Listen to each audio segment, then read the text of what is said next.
السلام علیکم، professor Riaz Baloch advocate with you کے ساتھ حاضر خدمت ہوں۔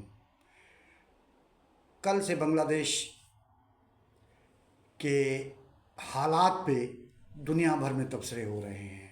جیسے کہ آپ جانتے ہیں کہ بنگلہ دیش کی پرائم منسٹر جو اس سال جنوری میں ہی دوبارہ اپنے الیکٹ ہو کے آئی تھیں یا الیکٹ کروائی گئی تھیں، وہ اسی ملک کے آرمی چیف کے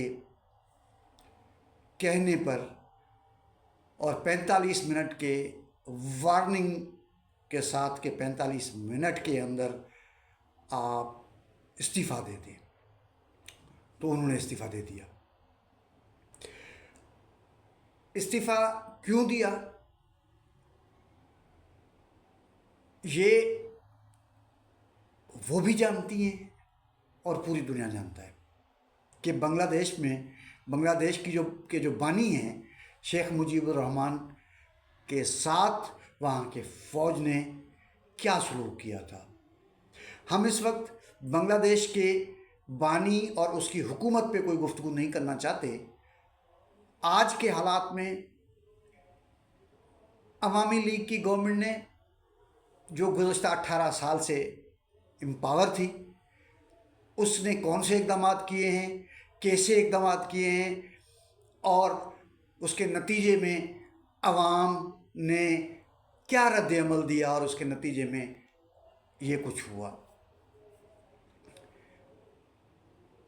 بہت ہی بنگلہ دیش کے حالات کو اپنے اپنے اینگل سے جو ہے وہ اس کی تشریح کی جا رہی ہے۔ یہ جنوبی ایشیا کے جو نیشنلسٹ ہیں، جو قوم پرست تحریکوں کے حامی ہیں یا ماضی میں جو قوم پرست تحریکوں کے حامی رہے ہیں، ان کا ایک نقطہ نظر ہے۔ وہ یہ سمجھتے ہیں کہ حسینہ واجد صاحبہ کے خلاف ایک سازش ہوئی ہے فوجی کودتا کی۔ لیفٹ کی جو مارکسسٹ جو قوتیں ہیں وہ کنفیوزڈ ہیں، ڈیوائیڈ ہیں، کلیئر پوزیشن نہیں ہے۔ کچھ ان کو کہتے ہیں کہ یہ سازش ہوئی ہے، اور کچھ کہتے ہیں کہ یہ پیور حقیقی انڈیجینیس اور عوام سے اٹھنے والی مومنٹ ہے، اور اس مومنٹ کے نتیجے میں اس کو جانا پڑ گیا۔ دوسرا جو پہلو ہے وہ یہ ہے کہ ہندوستان نے ان کو، جب ہندوستان کے شہر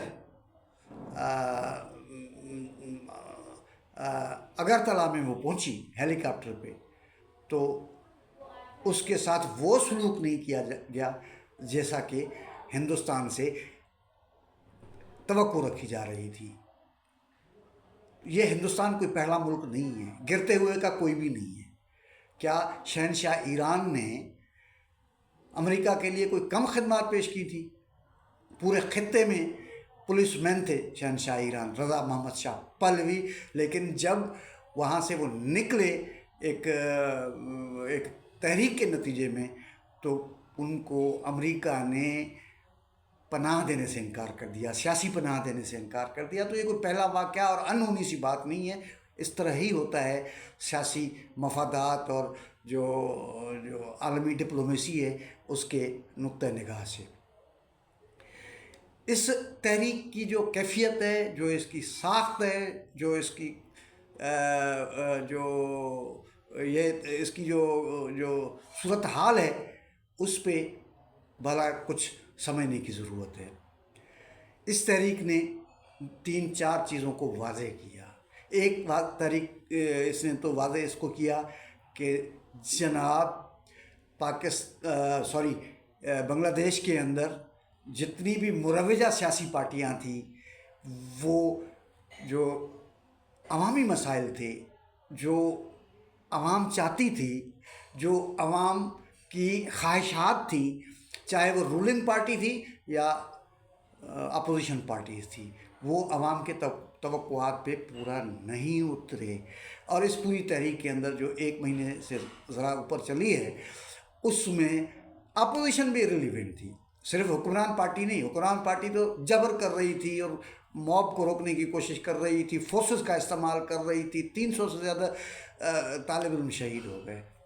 اور अपोजिशन भी एक तरह से इररिलेवेंट रही। इसका मतलब क्या हुआ? इसका मतलब ये हुआ कि हुक्मरान जमात हो या अपोजिशन हो, बुनियादी तौर पे वो उसी सिस्टम के पैदावार थे और उस सिस्टम को किसी न किसी तरीके से डील रेल नहीं करना चाह रहे थे। जब डीरेल की बात आती है तो शायद जमहूरियत के डीरेल की बात होती, लोगों को समझ में आती है। ऐसी कोई बात नहीं। सरमायादाराना निज़ाम, सियासी निज़ाम, मईशत मुआशी निज़ाम जिसके अपोजिशन और सरकार दोनों बेनिफिशरीज थी, वो ये नहीं चाह रही थी कि इस सिस्टम को कोई क्रैक्स पड़े, हुक्मरान बदल जाएं, लेकिन मुआशी निज़ाम और सियासी निज़ाम ये बरकरार रहे।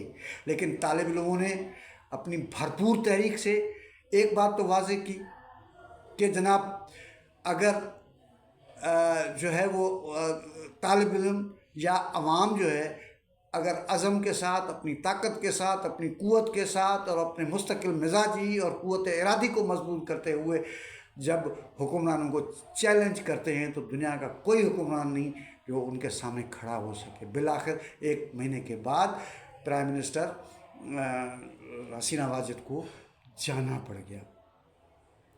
और इसमें जो अहम बात जो मैंने पहले अर्ज़ किया है कि जो अपोजिशन पार्टियां हैं और हुक्मरान पार्टी दोनों इररिलेवेंट थे। अब वहाँ की फ़ौज जिस तरह करती है, दुनिया में फ़ौजें करती हैं कि इंतज़ाम संभाल के और उसी सिस्टम को उसी तरीके से चलाने की ख्वाहिश के तौर पे जो उन पार्टियों को जिनका कोई एक रोल नहीं है उनको दावत दे रही है कि जनाब आएँ और अबूरी हुकूमत बनाएं। यानी कि एक फेज़ जो है, जो तालिब इल्मों ने एक लड़ाई लड़के हुक्मरान तबकात को चैलेंज करके, रियासती अदारों को चैलेंज करके एक हदफ तक पहुँचे हैं, अभी उनकी कामयाबियों को ज़ाया करने की कोशिश की जा रही है। लेकिन कल जो तालिब इल्म रहनुमा हैं उनके प्रेस कॉन्फ्रेंस ने वाज़ेह तौर पे इशारा दे दिया है कि अबूरी हुकूमत वो होगी जिसको तालिब इल्म नामज़द करेंगे। ये मैं समझता हूँ कि तारीख़ में बहुत सारे वाक़यात हुए हैं, लेकिन अगर ये सब जो है अगर फ़ौज ने नोश्ते दीवार को बांग्लादेशी फ़ौज ने नहीं समझा तो दूसरा टकराव जो है फ़ौज और तालिब इल्मों का होगा और उसमें नुकसान तालिब इल्मों का नहीं होगा। उसकी वजह यह है कि वो एक मौक़ा जीत के ये साबित कर चुके हैं कि वो लड़ाई की सलाहियत रखते हैं। गो के उनकी अभी कोई पॉलिटिकल पार्टी नहीं है, गो के अभी वो एक ऑर्गेनाइज्ड सेंट्रल ऑर्गेनाइज्ड को ऑर्गेनाइजेशन नहीं है। मुख्तलिफ यूनिवर्सिटियों और कॉलेजों के तलबा अपने अपने तौर पे सोशल मीडिया के ज़रिए और दीगर ज़राए से ख़ुद को कोऑर्डिनेट किया और इस मूवमेंट के लिए तैयार किया। और अगर फ़ौज का तालिब इल्मों से एक नए मरहले में टकराव होता है तो उसके नतीजे में इम्कानी तौर पे बहुत खून खराबा होगा और फ़ौज को सरेंडर करना पड़ेगा। बांग्लादेश के फ़ौज को सरेंडर करना पड़ेगा। इसके अलावा कोई रास्ता नहीं है। क्यों कि अगर वो इतनी बड़ी लड़ाई लड़ सकते हैं तो शाहराहों पर ट्रैफिक का कंट्रोल भी संभाल सकते हैं, पुलिस के जो है वो इंतज़ाम को भी संभाल सकते हैं और म्यूनिसिपल सिस्टम को भी संभाल सकते हैं और दीगर जो ज़रूरी जो इंतज़ामी इक़दामात हैं वो भी कर सकते हैं। और ऐसे हो सकता है, इसके इम्कान को रद्द नहीं किया जा सकता है। वजह ये है कि फ़ौज ने ये देख लिया कि आखिरी 3-4 रोज़ में जो है वो काफ़ी जगहों पे SHOs जूनियर फ़ौजी अफसरान ने हुक्म मानने से इनकार कर दिया सिविल गवर्नमेंट का, और फिर उसके बाद उसके ज़रिए से जो फ़ौज ने अहकाम जारी किए तो क्रैक्स जो सेंट्रल एडमिनिस्ट्रेशन है, जो ब्यूरोक्रेसी है, जो फ़ौज है, उसके अंदर ऑलरेडी पड़ चुका है। और इन हालात में वो सस्टेन नहीं कर सकते अगर तालिब इल्मों के सोच, मिजाज और तहरीक के उमूमी जो मिजाज है उसके ख़िलाफ़ खड़े हो जाते हैं।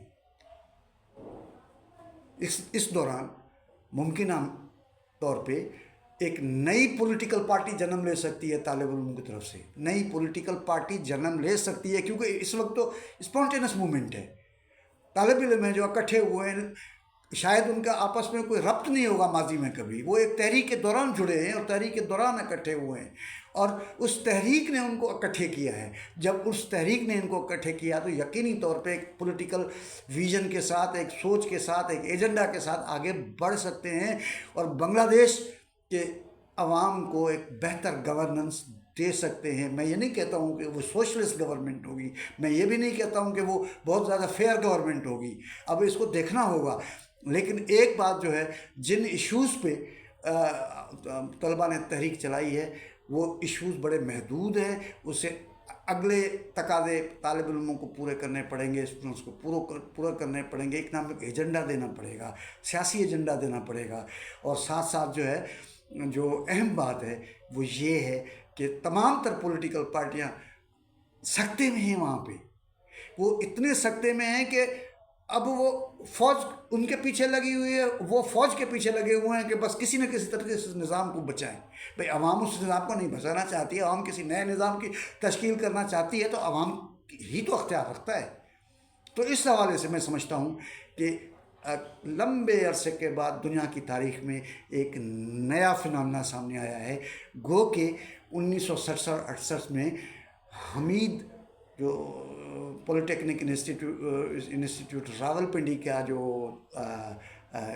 स्टूडेंट था, उसके जो है एक मुजाहरे में गोली चलने से कत्ल होने के बाद एक भरपूर तहरीक चली जिसमें ने अयूब खान के इक़्तिदार को ग़ुरूब किया और एक नई पॉलिटिकल पार्टी ने जन्म लिया जिसकी क़यादत शहीद ज़ुल्फ़िकार अली भुट्टो ने की।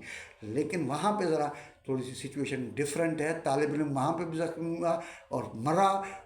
उसके बाद जो है ये मूवमेंट आगे बढ़ी, लेकिन वहाँ पे कोई डायनामिक लीडरशिप पहले से नहीं थी जिस तरह यहाँ थी। वहाँ जो कुछ होगा नया होगा, जो चीज़ें बनेंगी नए तरीके से बनेंगी, जो प्रोसेस होगा वो नए तरीके से होगा। और इस सारी सूरत हाल में मैं समझता हूँ कि तहरीकों के हवाले से और हुकूमतों को गिराने के हवाले से और आवाम की ताकत को तस्लीम करवाने के लिए एक नए मॉडल की तैयारी होगी। आज के लिए इतना, अगले किसी व्लॉग के लिए किसी नए टॉपिक के साथ हाजिर खिदमत होंगे। बहुत शुक्रिया, थैंक यू वेरी मच, अपना ख्याल रखिएगा।